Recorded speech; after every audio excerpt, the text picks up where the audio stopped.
Well, hello everyone and welcome back to PawsPlayer. Tonight, I'd like to begin a brand new series by the name of Pawsed, where I literally stop and look back and take a moment to review some of the games I played on my channel.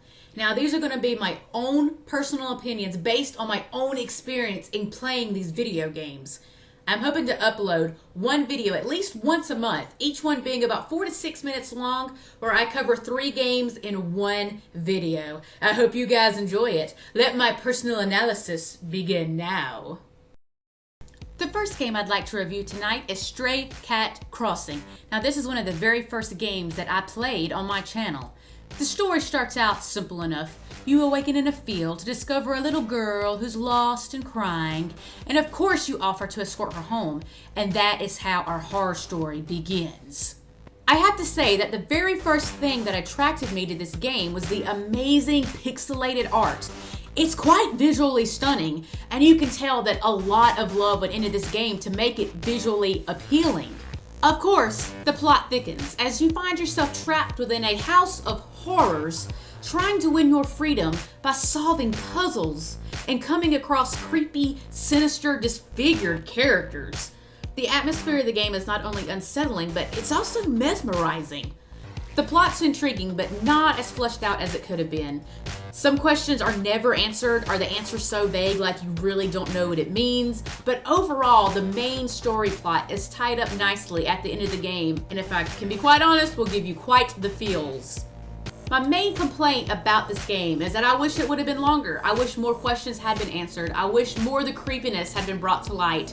I really feel like they could have made this game longer and it wouldn't have hurt the gameplay. But overall, I was really impressed with this game, and I certainly would recommend it to a friend. So there you go, guys. That is Stray Cat Crossing.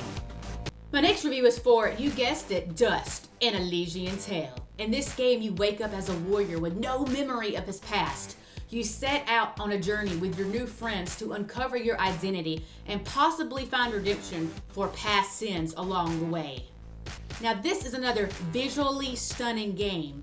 The art style in this game is amazing. I love the anime art style that they used. It's so adorable and it adds to the overall feel of the game. I really came to care about these characters and what happens to them. Not to mention that this voice acting in this game is spot on. Now, as I've mentioned before, there is a plot to this game, which is you uncovering your identity and who you were in the past and trying to find redemption. But this is also a very combat-heavy game. The combat itself is fluid and it does flow very well. The only issue I would have with the combat is sometimes it can be very long and it can be very repetitive. You tend to hash out the same moves over and over again to vanquish enemies, and sometimes it can slow the pace of the game. But overall, I would definitely suggest this game to a friend. It is stunningly beautiful when it comes to the graphics. The plot is intriguing. The combat is done well, although it can be a bit long. But overall, I was very impressed with this game, and I'm very glad that I played it. So there you go, guys. There is the review for Dust, An Elysian Tale. Last but certainly not least is the adorable retro-style game Princess Remedy in a World of Hurt. You play as a Satyrian princess sent by your queen to Hurtland to restore joy back to the people by curing ailments that'll range from melting face to stubbed toe. You'll fight to the death to heal everything from a flower to a duck to whatever that guy is. The simple graphics in this game, in my opinion, is what adds to its charm.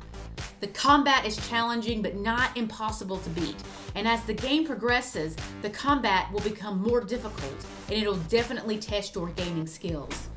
I greatly enjoyed the throwback style of this game, which reminds me of many of the games I played when I was younger. It's clean, colorful, with smooth gameplay and lots of exploration. My only complaint is that it ended too soon. I need more Princess Remedy. I loved playing this game and I was sad when it ended, although the ending is fantastic. I would definitely recommend this game to a friend, especially if they love the retro style games. So there you go, guys. This is Princess Remedy in a World of Hurt. Alright guys, there you go. I hope you enjoyed it. I had so much fun going back and reviewing some of the games I played when I first started out doing my channel. It was a little nostalgic and I really enjoyed it. I hope you did too. If you have any games you'd like me to review that I played, comment below and I'll do it in my next video, guys. Until I post again, keep gaming!